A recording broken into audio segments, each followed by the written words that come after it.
What up, brawlers? Welcome back to Throwing Hands. Just me right now. Maybe somebody will join in later, who knows? But we're gonna review Rodriguez versus Waterson. It was an okay event. Um, wasn't the best, I would say, but there's been worse.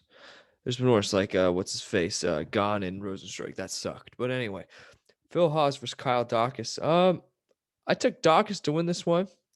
I think he would benefit from moving up a little bit, maybe. He just has a weird frame for this division. He's built exactly like his brother, but just the same same size. Sorry, my bad. I got distracted by a text. But Phil Haas, man, he looked really good. He won the first and the third. I think it was just domination whenever he was on top. But one thing that wasn't dominating was his hair. It's like falling out. It was really weird. I think he got it bleached and it just didn't work out for him, I guess. But Phil Haas, man, Kyle Dawkins, I think he needs to go back to the drawing board. But I think Brad Tavares would be a good fight for Phil Haas. I mean, they were both knocking on the door of the top 15, and Haas is right there. So this could be really good for him. All right, Diego Fajeda versus Gregor Gillespie. Gotta give it to Gregor, man. He looked really good. He really showed out. And I think I'm not saying the time off didn't help. I can't say that it helped. I mean, when I mean, sometimes the shadow realm doesn't let you come back. You feel me? But he looked really good. I gotta say, he looked really good. I mean, the takedowns were phenomenal. He held him there.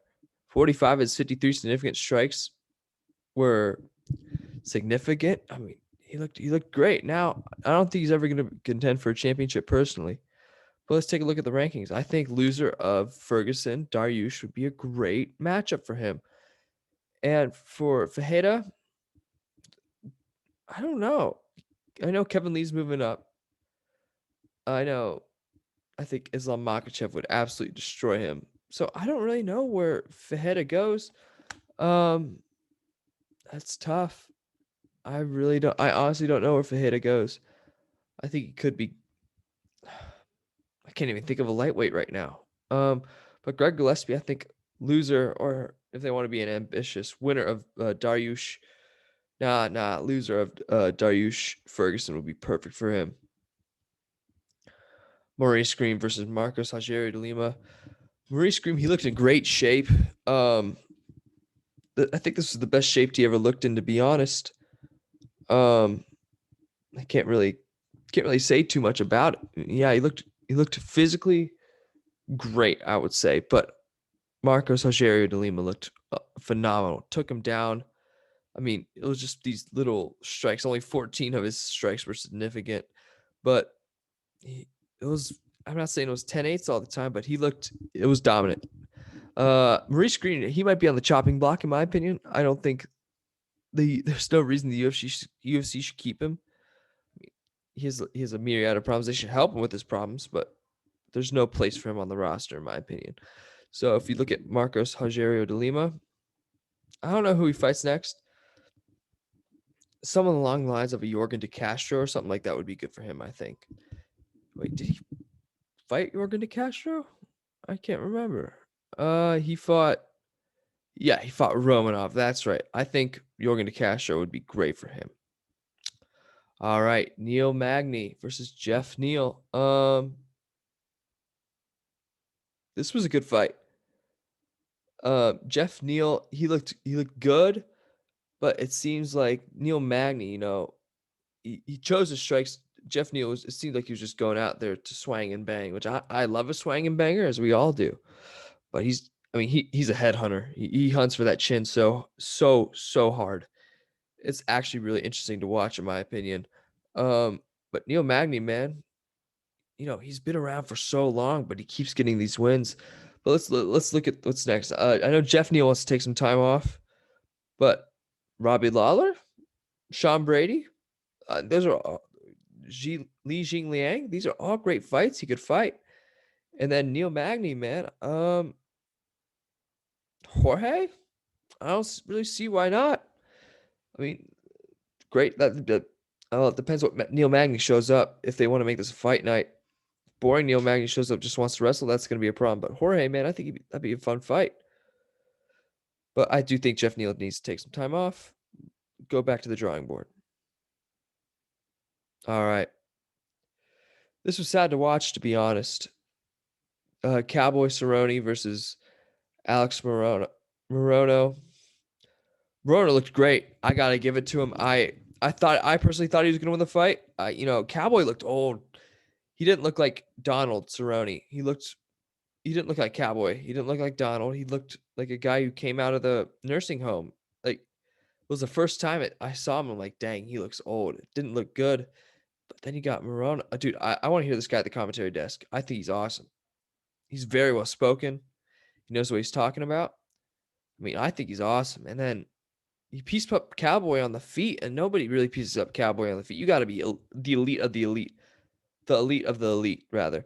Sorry, journalism class is kicking in. Yeah, that's rule in journalism, oddly enough, but I digress. I mean, Cowboy's getting one more fight at lightweight, according to Dana White. Then if he doesn't win that, he'll force him to retire. I say force him to retire now. I mean, he's not getting any better. There's no reason for him to keep fighting. He's just going to get brain damage. But Morono, man, good for him. He's banging on the door of that top 20, top 15. So I think, if Jeff Neal waits long enough to give him an unranked opponent and Morono still isn't there, that might be a good fight to make. I'm not even going to front. Or depends on where Chimaev is, but that could be a good fight too. All right, to the main event of the evening, Marina Rodriguez defeats Michelle Waterson. I was very surprised with how Michelle Waterson did in this fight. I mean, Marina Rodriguez looked so much bigger than Michelle Waterson. And Michelle Waterson won a couple rounds in there, I think. But, I mean, Marina Rodriguez is good, man. She's so good. She kicks so hard. I'd like her to be a little more precise, personally. But, man, she looked phenomenal. I think she looked absolutely phenomenal. And then, yes, the rankings didn't change, in part probably because it was flyweight. But I don't know where she really goes from here because Yan Xiaonan, I mean, she hasn't fought in a while. That'd be a good fight. Or Joanna, that'd be an awesome fight. Rodriguez versus Joanna. I think that's what we all want to see. Sean Shelby, hit me up, man. I'm a great matchmaker. And then Waterson, I don't know where she goes from here. I know Hill and Hebus have been rescheduled.